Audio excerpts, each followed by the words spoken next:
Hello. I really deeply hope that this is working because I have never done a live stream on YouTube ever before. So this is a first. I do this quite often on Instagram, but on YouTube it's a premiere.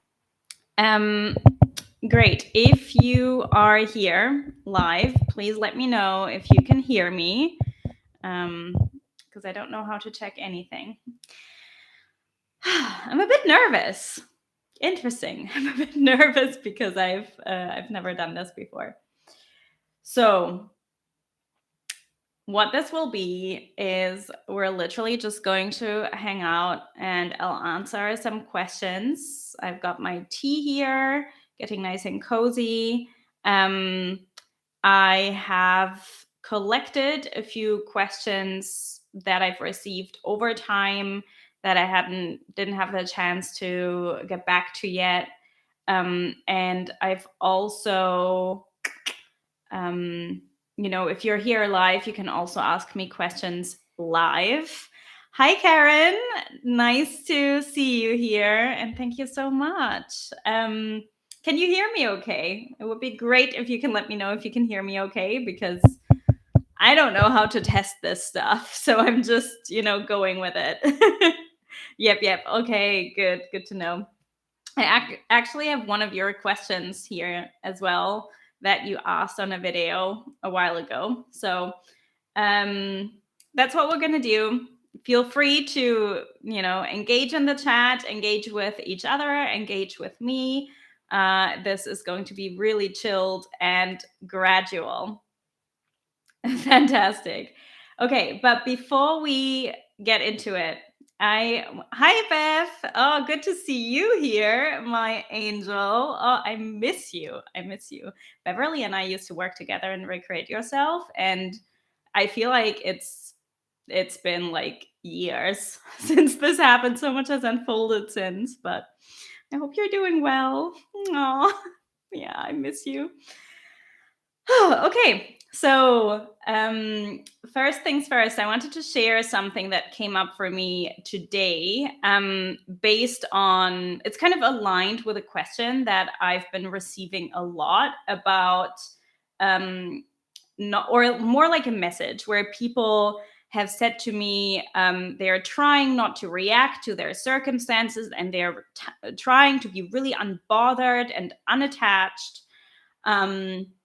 And I wanted to speak to this with a bit of a personal anecdote.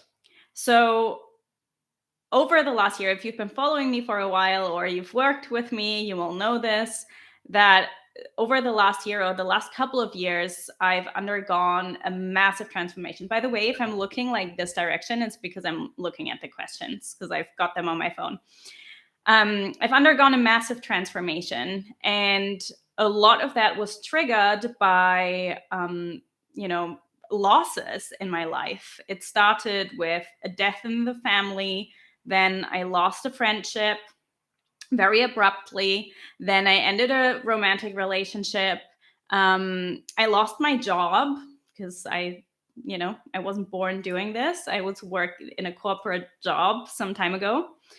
And then I lost my cat very recently, who passed away a couple of months ago.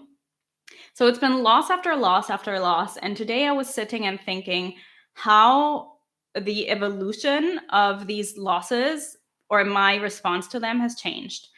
So I've always felt the pain. I've always processed whatever was there to process, but how long it took me differed.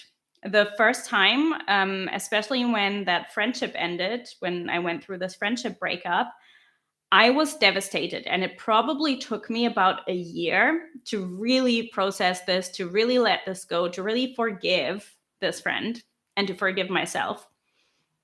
Now, a couple of months ago, I lost my cat. And that was way worse, to be honest. That was one of the worst. That was probably the worst pain I've ever felt in my entire life because, he was my baby and we were together 24/7. Yet, we're now 2 months later, and of course, I still feel the grief, right? Of course, I still miss him. Of course, there's still a bit of a hole in my heart. I've got him, by the way, engraved on my necklace. I don't think you can see it properly, but that's him. That's Otis. That being said, I'm so okay and I'm so positive and I'm so optimistic for the future. And the reason I am that is because I have transmuted and alchemized these emotions really, really fast. Now, it was not my intention to do this really, really fast. So, what does this have to do with the question or the remark around non-attachment and not wanting to react to your circumstances, not wanting to react emotionally? First thing I want to say is it's, as a human being, it's entirely impossible to be completely unbothered and completely unattached and completely non-reactive. It is not the goal to never get triggered. Write that down if you have to. It is not the goal to never get triggered. It is not the goal to remain completely unattached. In a lot of spiritual teachings, let's say Buddhism, which is actually where I kind of started my spiritual journey, attachment is, or desire itself, is very negative. It says, desire leads to craving, and craving leads to attachment, and attachment leads to unhappiness. And if you ask me, that's not entirely wrong. It is true that attachment can lead to a lot of unhappiness because it can lead to a need and to the assumption that without whatever you desire, you will not be happy. And when you're in this place, of course, it's going to create unhappiness. That being said, it's impossible as a human being not to desire, not to long for things, not to attach to things or people, right? Like, we are, by our very nature, going to attach to people. This starts when we're born. This starts with our parents or caregivers, right? We attach to people. We attach to things. We attach to the things we want.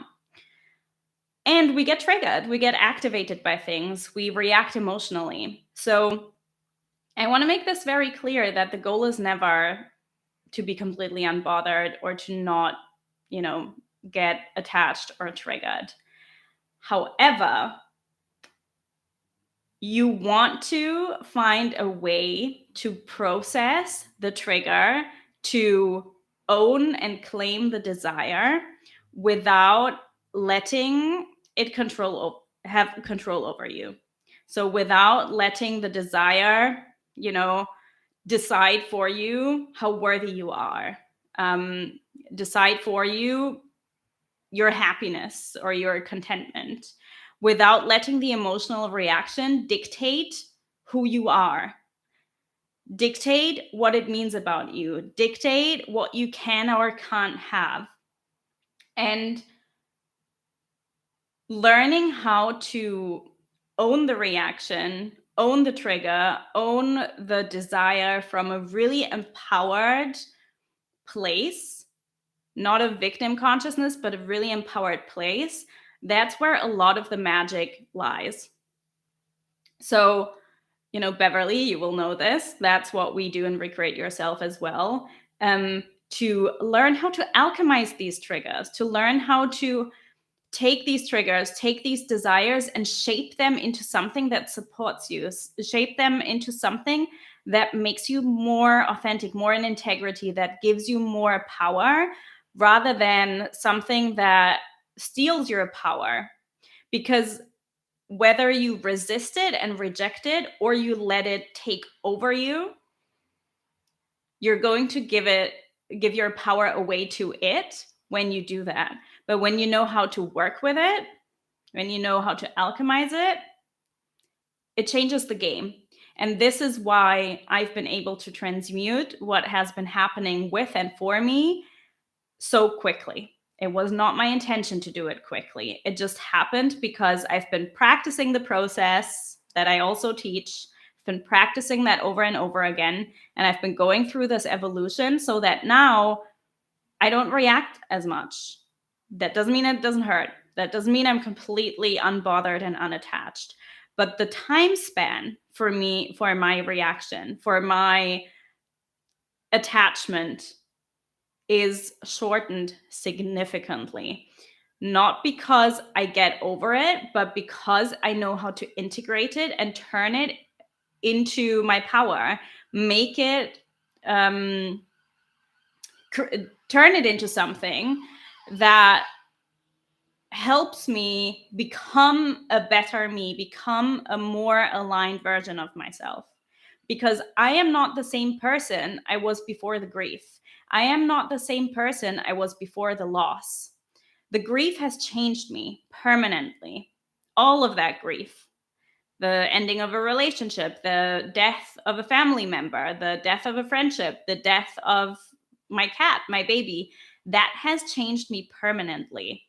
But I am using it to create a better future. I'm using that pain, I'm alchemizing that pain to create a better future.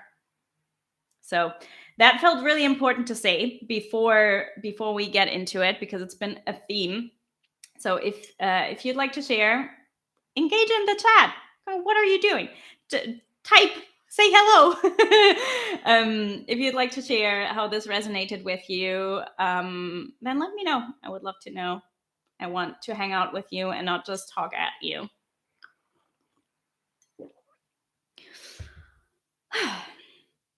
Good. So I'm going to go through the questions I received. If you have any questions yourself that you forgot to ask in advance, or that you want to ask now, or that come up now, pop them in the chat and I'll get to them. We're a small group, so I will definitely try to get to everything.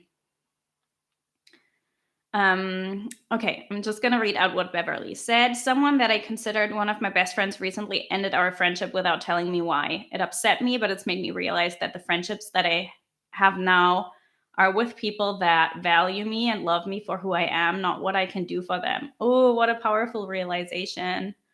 What a powerful, powerful realization. Beautiful. Yeah. Something similar happened to me when this friendship ended for me, where this person just blocked me out of the blue, and I saw them as my best friend, and it really, really hurt at the time, because there's so much uncertainty when this happens, right? And you can really make it mean something about you, and you can really, if you don't have the answers, you can go like, what did I do wrong? Or you can blame the other person on the opposing end. But really being grounded in that and taking the lessons and using it to empower you, that's where the magic lies. Karen says, your experiences happened to me. Yeah, you know what? Everybody experiences loss. Everybody does. And I think it's such a great teacher. It's a painful teacher, but it's such a great teacher.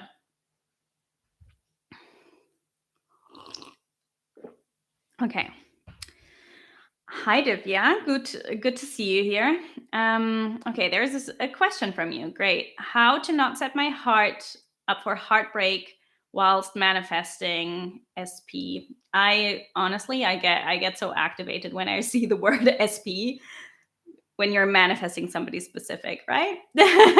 Or if it happens, how to handle it in relation to manifestation. So first of all, I don't really promote manifesting a specific person. If that activates you, I apologize, but I have a video on this. I don't promote this because I want to keep the focus on yourself. I don't actually ever say that I teach manifestation. I always say I teach you how to change your self-concept and build a different relationship with yourself, and build a different and create a different perception of yourself. So that is the goal for me with my work. It's not getting things. It's about the state. It's about your embodiment. It's about how you feel. It's about who you are being. And the fact that you asked this question is a really powerful reminder that to bring the focus back to yourself. Because when you create a sense of embodied self-worth where you know you are worthy, you know you are valuable, you know you deserve an epic love because you do. You deserve epic love. When you are in that place and you choose to manifest a relationship, even a specific person, right? I say I don't promote it, but I also don't say don't do it. I think your desires are up to you, and I will support you in whatever you want to manifest and get behind the core desire, so I can support you with that more powerfully. But when you are manifesting from this place, from a place of self-worth, and you know how to hold your emotions, that is really the important work. This is why when I work with my clients in my coaching program, like it's only the last 4 weeks. Yeah, Karen, I will save this if I can figure out how to do it. That is, because this is my first time. So feel free to go to bed. Now I lost my train of thought. Yeah, so when you manifest from that place and you know how to hold your emotions, then when the manifestation takes a while to come through, or triggering experiences happen on the way, or you quote unquote failure is an illusion, right? Like failure is just non-persistence. Failure is just you give up when there is an obstacle. So I don't really believe in failure. I've got a video on this too. But when all of this happens, then you're able to remember your worth anyway. You don't make it mean anything about you. You don't let it create unhappiness, you know? So this is the first thing. And then you also asked about heartbreak, right? Like how to not set my heart up for heartbreak. Well, the bad news that I have for you is that I'm not saying you will experience heartbreak with that specific person. I don't know your situation. I don't know that person. I don't know you. But heartbreak is a part of life. And I would say do not try to avoid the heartbreak for 2 reasons. Number one, your heart breaking means your heart is opening. It's not a breaking as in your heart is bruised and shattered forever. It is a portal for all the love that is in your heart right now. All of the love that you feel for somebody else, for a specific person, is yours. That is your love. You created that. It's not them. This is really important to remember when we're going to heartbreak. Whatever love you're ever feeling for somebody else is yours. You created that, and that means you can create it again if, something quote unquote goes wrong. And the other side of that is just in general with negative emotions. So let's say heartbreak. Heartbreak is grief, right? That's a loss that you're speaking of if you're getting hurt in a relationship because you're losing it or it doesn't turn out to be the way you want it to be. When you go through grief, remember that grief, the grief you experience is always a direct reflection of the love you're experiencing. So it's a beautiful mirror, actually, right? Like the more you grieve when you lose something you love, the more you have loved. So it does make the hurt go away, but it's an important reminder. And then another point here is that we need to be able to hold the flip side of whatever we want to experience. So if you want to experience an epic love, you need to be able to embrace the possibility that you may lose that love, because as a matter of fact, you will one day. So even if you stay together for the rest of your life, one of you will die at some point, right? That's just, how life goes. We're people, we pass away at some point, hopefully later rather than sooner, but that's how, no one is immortal. So where everything you're attached to, everything you have, you are going to lose at some point. So, but isn't it worth to love anyway? Isn't it worth to go all in anyway on what you really want? Isn't it worth that? Um, so learn to hold the flip side of whatever you want to experience. Be that when you want to create an epic love, an epic relationship in your life, learn to hold the heartbreak.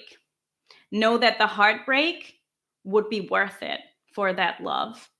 If you want to experience abundance, you need to realize, like wealth, right? You need to realize that you can be happy and you can be content if you have nothing, because true abundance doesn't lie in money. If you want to experience joy and pleasure, you need to be able to hold discomfort. There's always a flip side. And what happens when we reject the flip side of what we want to experience is we also run away from what we want to experience. So, as humans, we always either run away from pain or we run towards pleasure. That's the two options that you have. So, when you choose to run away from pain, you're actually also running away from pleasure because your subconscious is protecting you so much from the potential pain that you may experience that it's also not allowing you to go towards the pleasure and the joy and the love that you want to experience because they exist in the same realm, right? Um, okay, I'm going to go one by one. Okay, Beverly had also said it really was a powerful realization. So, this is about the friendship. And previously, I would have made it all about me, but actually, it made me see how toxic the friendship has been. Yay! I'm so proud of you. Hi, John. Good to see you also. How can I get into SATS, which stands for state akin to sleep? I will say I am not a Neville Goddard coach, right? Like I see a lot of these abbreviations. I teach my own stuff. So I know what these things mean, but not everybody might, because I also studied Neville Goddard extensively when I started my own journey, and I was teaching his stuff for a while, but now I'm not exclusively teaching his stuff, and there's a lot I actually disagree with, but that just as a side note. Okay, so how can I get into the state akin to sleep? To imagine when I'm almost permanently in an anxious mood or my imaginal act actually triggers thoughts of not having my desire. This is a great question, and I think you're really going to resonate with the answer that I have. So the first thing that I'm going to say, just for the people who don't know, state akin to sleep, it's kind of like a near meditative state, because when you're using your imagination, and I do have a video on how to use your imagination powerfully to manifest and to change your self-concept. When you are using your imagination, you want to access your subconscious, and when you're in a meditative state, you are going straight to the subconscious, right? Most of the time we're in the conscious mind, apart from when we automatically operate from the subconscious mind. But when we consciously want to think, we tend to operate from the conscious mind and not from the subconscious mind. But when you're in a meditative state, you're more easily able to access the subconscious mind, which is kind of where the reprogramming can take place. So for the question, how can I get into that state? How can I use my imagination when I'm in an anxious state?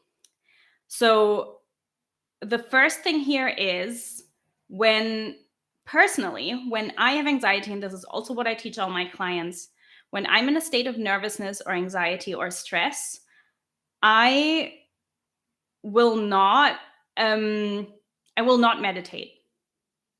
I will not meditate because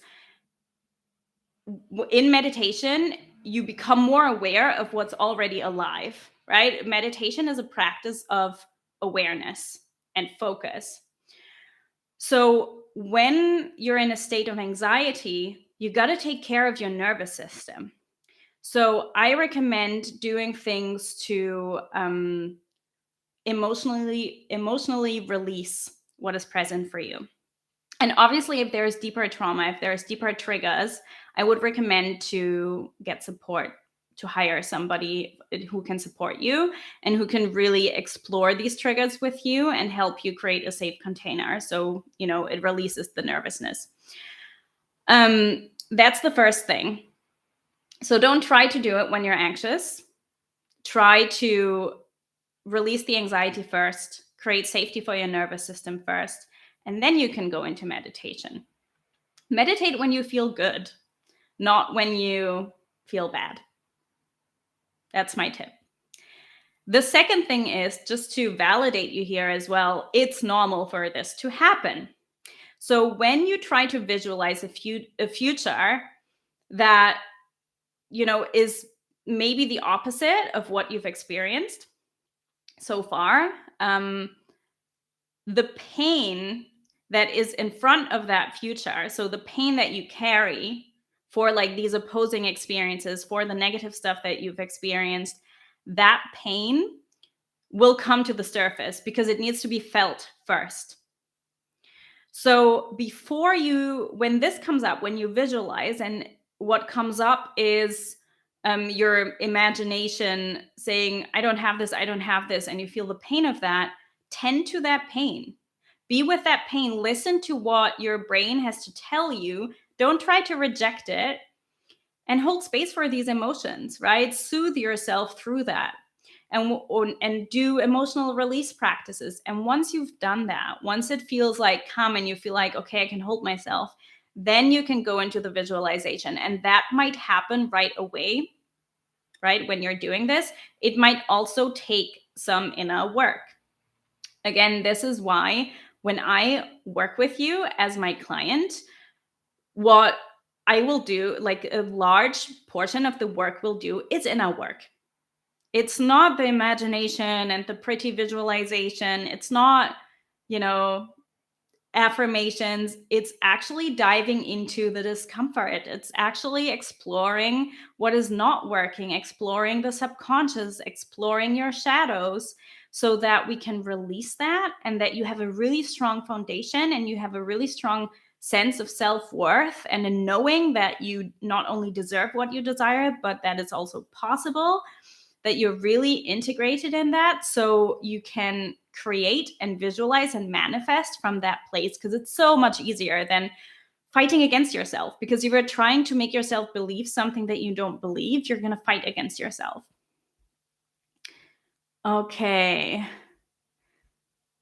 Beverly, I'm just seeing this. I've rewatched the first week of Recreate Yourself today. Really needed that reminder that it's all about me. Oh, I love that. I love that you're repeating the program. Let me know how you get on with that. I'm actually going to upgrade the program. I'm in the process of actually reviewing everything. So it's going to get a major upgrade before the next intake. Karen, oh, you don't want to go to sleep. That's so sweet. Thank you, Divya. Okay, hello, love to day 8. I don't know what your name is. I know my self-concept has improved because I don't feel like I need to text my crushes a bunch. That's awesome. That's awesome. Congratulations. Yeah, and this is how you see where you've shifted and whether you've shifted when you start reacting differently, and you don't feel as bothered, and you don't feel as obsessive or attached. Okay, Divya says, but when the heart breaks, it creates trauma, and it's hard to allow love in the next time. Yeah, it is. It is. I wouldn't say every heartbreak creates trauma, because when you're able to hold and alchemize the emotions, it doesn't have to be traumatic all the time. But it's painful. It is painful, and it can lead your heart to close up for some time. And that's really the art, to know how to learn to either keep your heart open or to let it close, and let it open softly again once you're ready. Ideally, creating safety for your nervous system, soothing yourself, regulating yourself, ideally having support when you're going through a breakup. So yeah. Okay, so another question from you. That's great. I love it. How to stop self-sacrificing for others' happiness. So what comes to me immediately when I read this is codependency, or at least people pleasing. And this is why self-worth, again, is so key, right? Like a lot of self-concept work is self-worth work. And with my clients, we also do a lot of work on boundaries for that reason, on, acting from a place of self-worth. Because what happens, here's what I think: when you are self-sacrificing for others' happiness, you're actually trying to regulate your own nervous system through making somebody else happy. So it often comes from a place of, if that person is happy, I can be happy. If that person is content, I can be content. So you're trying to regulate yourself, but you're just doing it backwards.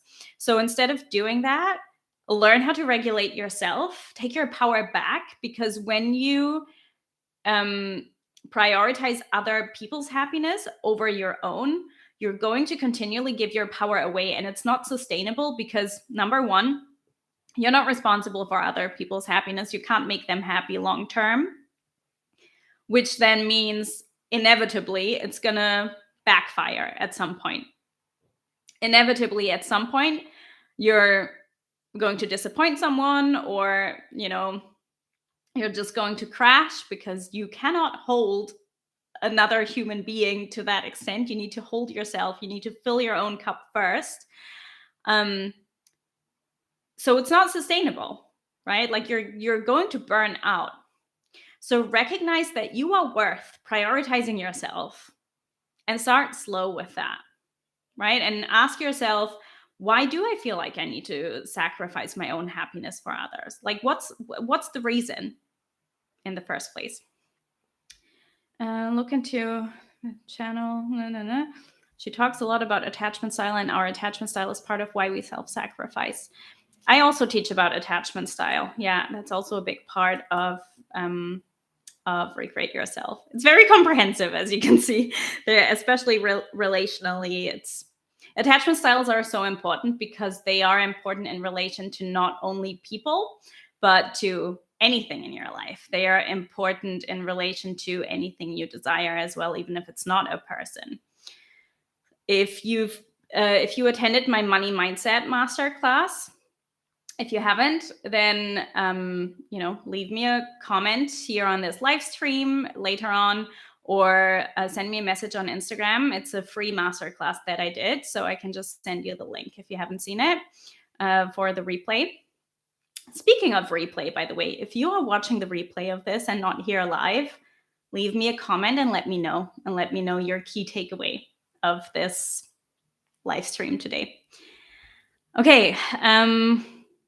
Karen says, I found it easier to not try to visualize and just go straight to being the best version of me. Yeah, self-concept first, right? This is what it's about. It's not about visualizing. It's about, you can use visualization to support the shifts in your self-concept and support. It is a powerful tool. I'm actually very pro visualization, but it's definitely an add-on. It's not the foundation.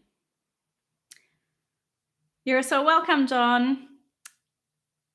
Yes, I'm also so looking forward to this upgrade, Beverly. Honestly, I'm really on fire thinking about what's coming to this program. Yeah. Okay. Hi, Aditya. I don't know how to pronounce names. I'm so sorry if I'm butchering it. Hello. Just listening in the background. Excellent stream. I'm so happy that you said hi. Okay. Beverly says, I think that part of the reason that my marriage and that friendship ended were that they didn't like it when I started thinking more about myself and not putting everyone else first. That's important, because when we put up boundaries and we stop self-sacrificing for the benefit of others, the people who benefited from you not having boundaries are going to be offended, because, benefited them in that way, but it's a very disrespectful way to, engage with you. So it can be hard. It can be really, really hard to set boundaries because um, you might hurt people, you might disappoint people, and you might lose people. And a lot of the time, we don't want to risk that. Okay, let me take a sip of water because I've been talking nonstop for half an hour.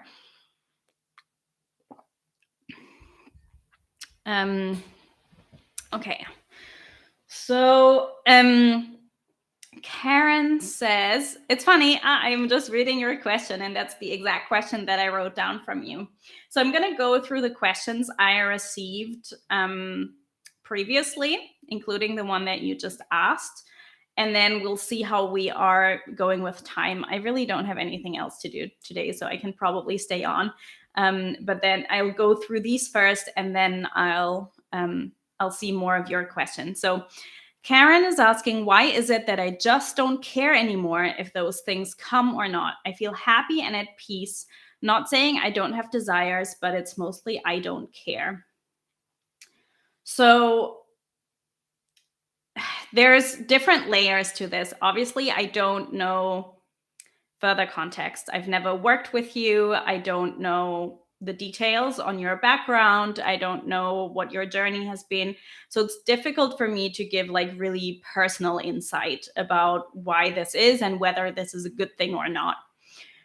But the reason we lose the importance, we take the importance away from a desire can come from several things. Sometimes it's just a sign that you've surrendered. And that's amazing, right? Like you are saying that you feel happy and at peace, which is great. So sometimes that is a sign that you've surrendered and, you've kind of released the need for whatever you desire. It can also come from exhaustion, right? It can come from trying for so long. And sometimes this is what needs to happen for us to get to a place of letting go and surrendering. But sometimes it can come from a place of, I've been trying for so long and I'm just exhausted. Hold on, I thought I had to sneeze. I think we're good. I might sneeze in a moment. So that is one thing. But it can also come from a sense of giving up. And this is why there's a really important distinction in the emotional and somatic experience of surrendering versus giving up. They are very different. They feel very similar, but they are very different. Surrendering means you are open and you are ready to receive what you are creating. You are ready for it to come in and you feel like it's done. And you're solidly embodied in that state of being. Right? You're solidly embodied in that state of being. Giving up means either you let go of the desire completely because you don't think it's possible and you don't think it's going to happen, or you're doing that out of exhaustion. But a sense of giving up is you're not embodied. You're not in that state. You are far away from that state and you are just, releasing it. So these are two very different energies, and it's difficult for me to say where you are at, but they can feel very, very similar. I was actually speaking about this the other day because this week we closed the current container for Recreate Yourself. By the way, if you don't know this, Recreate Yourself is my coaching program. And the last intake finished this week. And we always do like a celebratory closing call at the end of each container. And what I said this week on the closing call was the importance of not stagnating, the importance of, with all the transformation you've received and everything that you've transmuted and who you have become, to grow further, to not let go of your desires in the sense that you're not giving up on them, to keep the eye on the price, to to keep taking the action that brings you further towards your vision, because especially, after this program, you have the foundation.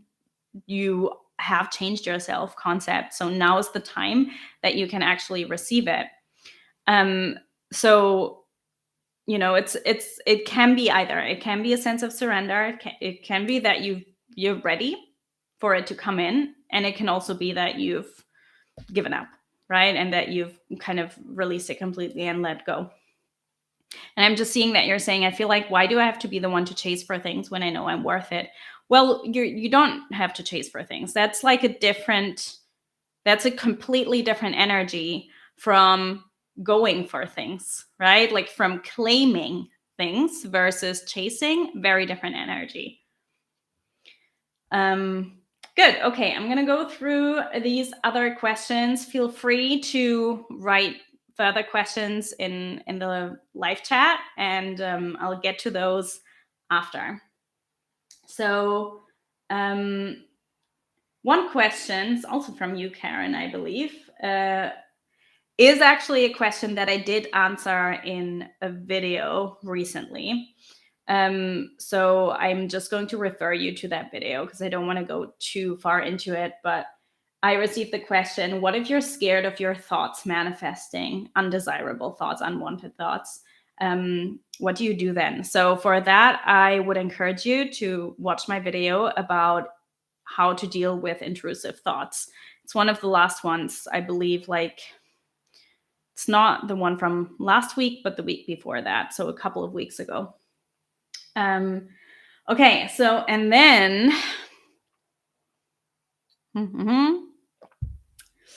I received a question. What was the catalyst to your spiritual awakening? Ooh, this is going to be a bit of a story, but I'm trying to keep it short. So firstly, I will say I don't really like the term spiritual awakening because I don't see myself as awakened in the slightest. But, there has been a spiritual initiation, I would say. So I have spoken about this before, but I feel like this is a good place to kind of speak about this again. The catalyst was a mental health crisis. So I believe it was 2015. I was incredibly stressed. I was going through heartbreak. I was having to move to a place I didn't want to move to. It was like a very chaotic time in my life. And I decided to Google. I had a panic attack in the middle of nowhere, all by myself. It was scary as fuck. And I decided to Google how to prevent a panic attack. And I stumbled upon meditation. That was literally the first time I, had ever looked into meditation. I've always actually been a very spiritual person. I was a very spiritual child, but through the conditioning in my childhood, in my teenage years, I kind of rejected that part of me and went completely the other direction and identified even as an atheist. Funny now. But then, I found meditation to deal with my anxiety. So the intention was really mental health. But through that, I got into different spiritual practices, different spiritual teachings, initially beginning with Buddhism. So it was all about non-attachment. It was all about not desiring, which is so interesting that now I am such a big advocate for really going for your vision, for really going for your desires. So I did that, and then eventually stumbled upon manifestation. I did like a bunch of different healing practices. I did Vipassana meditation course, if you've heard of that. I did ayahuasca. I went through these different journeys, and manifestation was also something that I found. And then I initially, which is probably a path that many of you who get into the world of manifestation initially take, which is I tried to manifest with my thoughts, and I tried to control my thoughts, and I tried to convince myself of something that I didn't truly believe. Let me know if that resonates with you. And it backfired pretty strongly, and my reality just got worse and worse instead of better and better. And that is actually how I decided to dig deeper, how I decided to go within and really do the inner work. So I hired a coach from there. I dove deep into shadow work. I dove into my past trauma. I healed a lot of stuff. Um, and that's how I realized the importance of your self-perception, your self-concept, self-worth, your relationship to yourself. And that's how I developed the method that I teach now, the method that I coach in now, that I bring to my clients. So it was a very divine journey. And, this is why everything that I teach is what I have learned on my own journey, and really what I bring to you, and, the work that I do with my clients and Recreate Yourself, that's in 12 weeks compressed my journey of the last 5 years. 5 years, 6 years, 8 years. Oh my Jesus Christ. Okay, 8 years. But it is that journey, without the mistakes I made, so you don't have to make them. So that was the catalyst. Panic attacks was the catalyst, is the short answer to that. Okay. Yes, I will definitely try to save this. I hope it's simple. As I said, I've never done this before. Great. So I've got a couple more questions that I've written down. So one question was, and I believe I received this over Instagram, I don't know who it's from. How do I stay in the state of the wish fulfilled? So firstly, I will say, again, this is not a terminology that I use. For those who don't know, wish fulfilled kind of means if you have a desire, it's kind of like the result of that manifestation, that desire being fulfilled. So when I speak about states, it is kind of like the state of the quote unquote end result, but I don't really believe in an end result anyway, because I know that we are continuously going through an evolution. Because whatever you desire now, when you have it, you're going to desire something new. So there isn't really an end to this. So this is why I don't really use that terminology. But I'm guessing this question is coming from a place of going back and forth in your state, right? Trying to be embodied in a state, and then something happens and it throws you out of the state, or you forget to consciously be in the state. So let's say you want to be in the state of wealth, and on a day-to-day basis, your reality isn't like a wealthy reality, right? Like maybe you have bills coming in that you don't want to have come in. You have more expenses than you have income.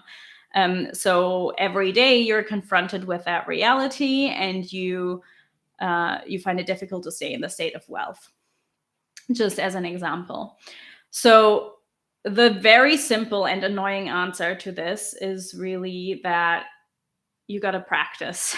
You got to practice being in the state and bring yourself back to it over and over again. And this is why, subconscious reprogramming really takes a lot of practice, because you have to remember that you programmed your subconscious your entire life, and you're continually getting programmed through your subconscious, through your environment, right? Like your subconscious will get further ideas through the environment you're experiencing, or, that's around you, and the messaging that you get from people around you. So let's say you want to be in that state of wealth, as that example.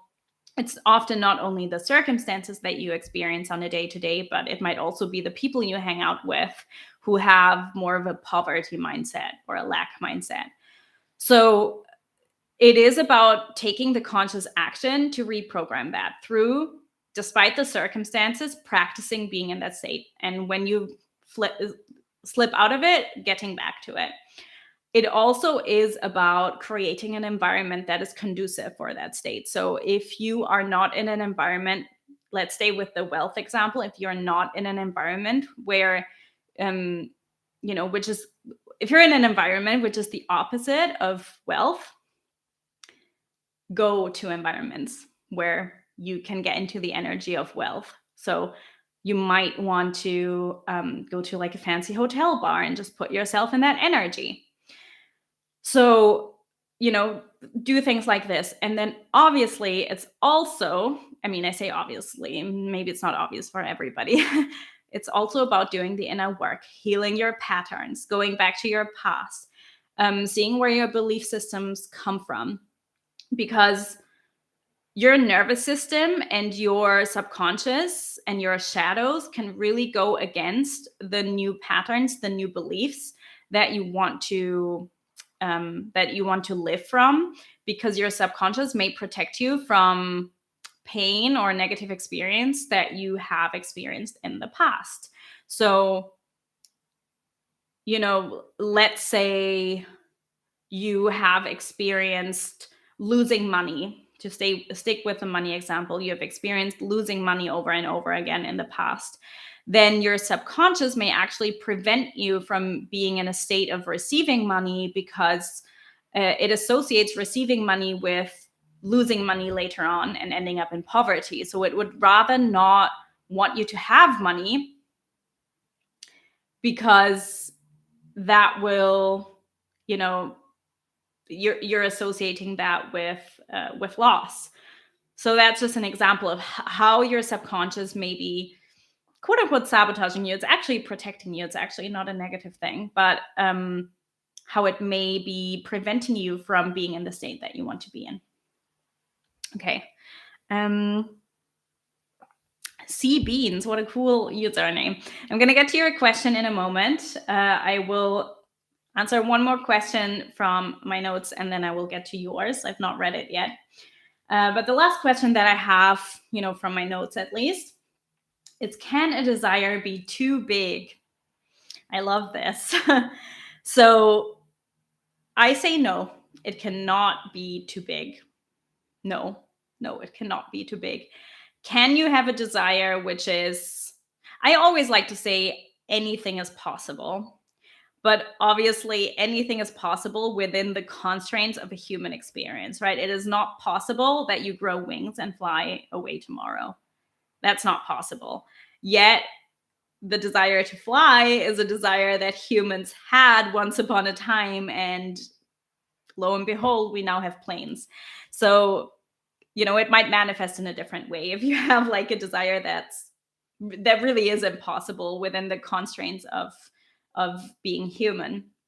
But in terms of, can a desire to like be too big that is, with our physical world possible, I say no. Nothing is too big. The only way something can be too big is if you think it's too big, and if you let it limit you. The people I work with and the people I want to work with as a coach are the people who are visionaries, are the people who dream big, who go for what's unrealistic or impossible. That's who I want to work with, because I believe you can make anything happen.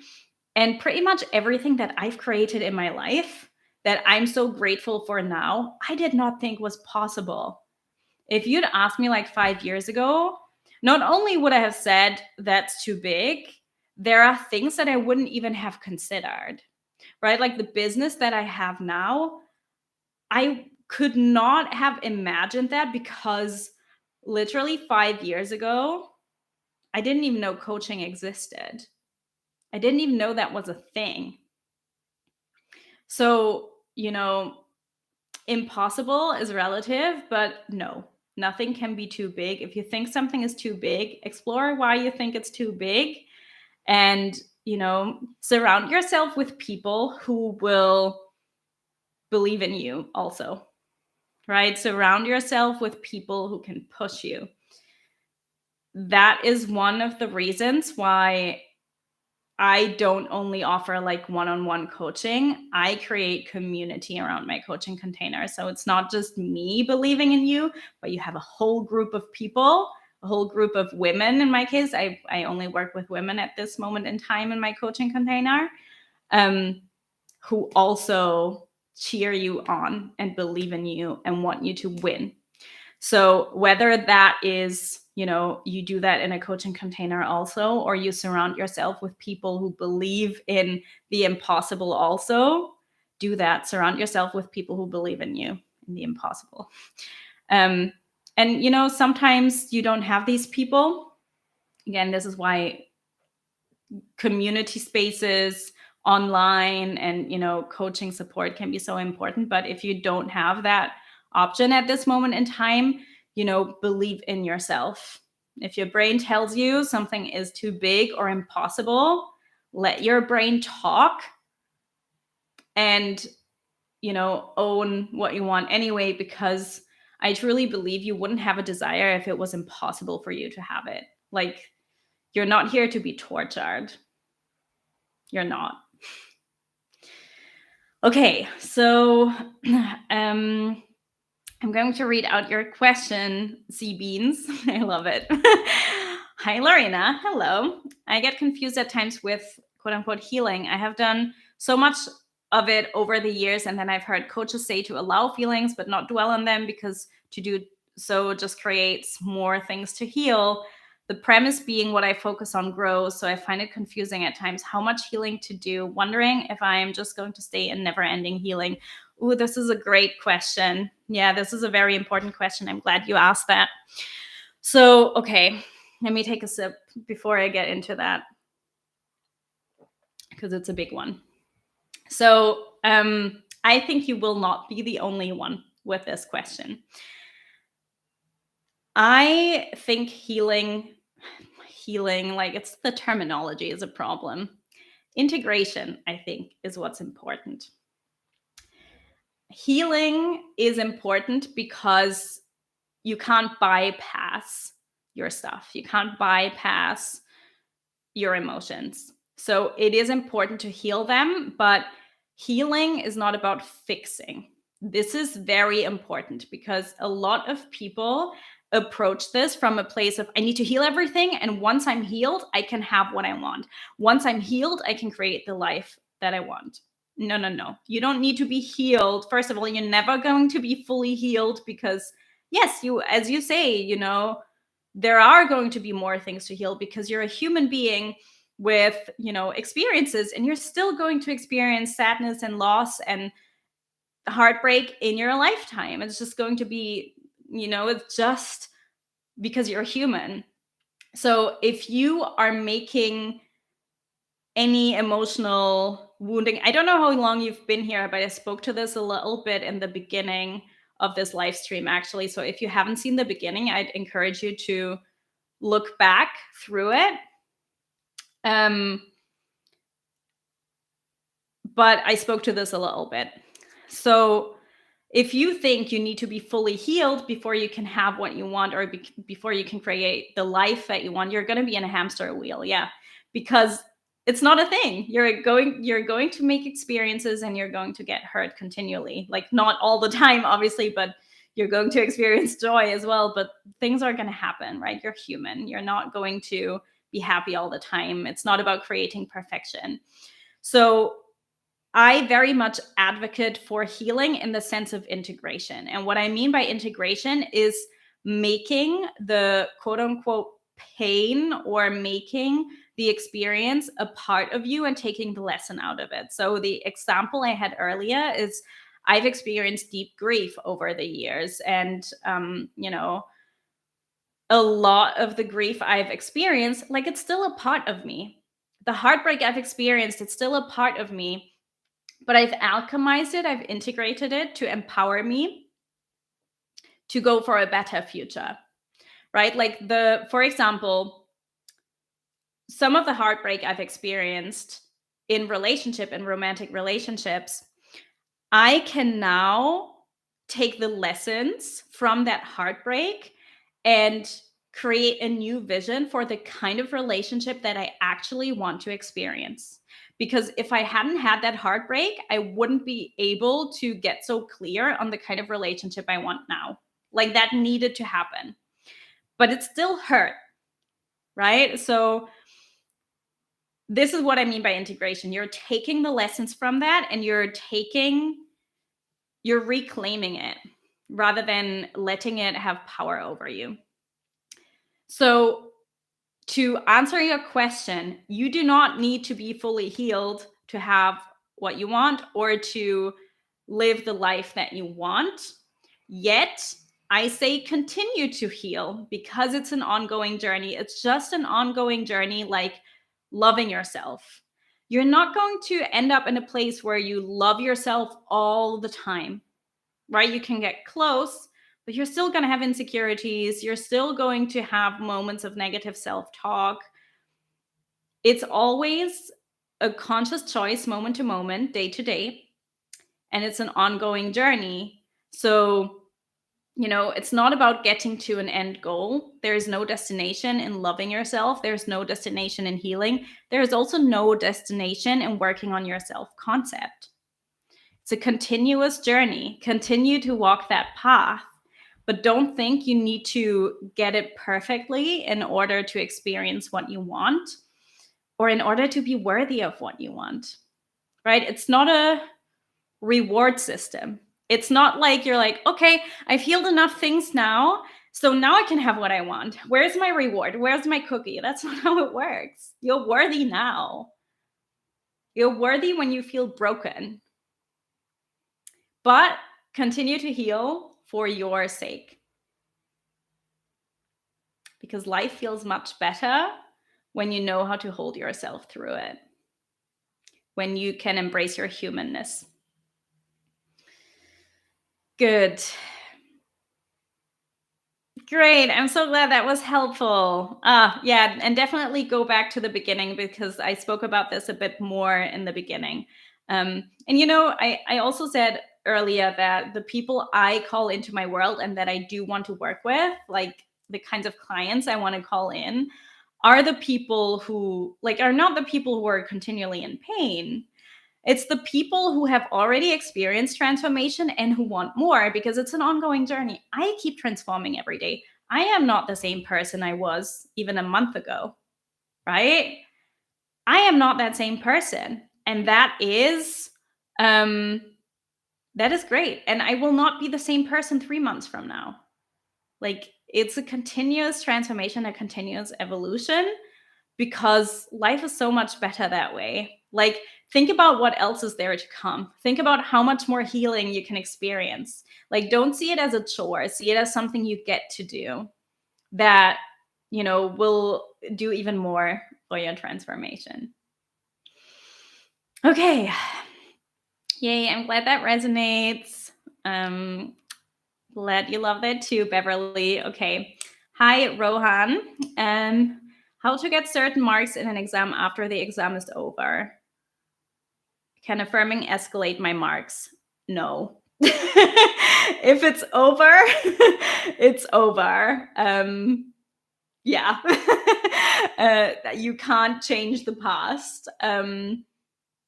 If you don't have the results yet, try not to stress about it and assume the best. Right? Like if you don't know, this is what I always like to say. If you don't know, if you don't have the certainty, don't try to convince yourself of something that you don't truly believe. Don't try to bypass your reality. Don't try to bypass what's not true for you, but like what's true for you. But if you don't have the certainty, if you don't have the answer yet, just believe the best. Just assume the best. Worst case scenario, you're going to be shown that your assumption was wrong. At least you believed the best and you didn't keep yourself stuck in a state of anxiety. But if it's already over and you already have results that you don't want, you can't change the past. But what you can do is you can revise it and imagine it differently to release the emotional charge if it goes over and over in your head. And what you can also do is you can learn from that experience so you can create a different future. So Yeah, that's that. That applies to anything that lies in the past, obviously. Good. Good. Are there any more questions from any of you? I did not expect to stay on for an hour. That's crazy. It's really nice. This was really fun. I was a bit I like I said in the beginning, if you weren't here from the beginning, you won't have heard this, but like I said in the beginning, how nervous I was because this is my first live stream. And now I'm like, I should do this all the time. This was so fun. Oh, good. Okay. So thank you for everyone who is here. Yeah, so if you want that, I will definitely do more. Maybe I can do one every so often, every few months or so. I also want to say, because I did speak about my coaching program quite a few times during this live, because it was aligned with what we were speaking about. Applications for that are opening in about a week. So I will announce here on YouTube as well when applications will open officially and when you can join me for the next intake, which begins in April. But if you are already curious, already wanting to learn more, already maybe even wanting to secure your spot, because spots will be limited anyway, then send me a DM on Instagram. If you have Instagram. If you don't have Instagram, you can look me up on Facebook. You can also join my group on Facebook. I have a Facebook community. It's called Change Your State of Being with Lorena Schuth, which is my name here, as you can see. And of course, if you have been watching the replay of this, if you haven't joined live and you haven't engaged in the chat, please leave a comment. Let me know what your key takeaway is. Let me know if you want me to do more of these. And I wish you a beautiful weekend. And this was very fun. And now I will try to end this stream and I will try to save it. Wish me luck.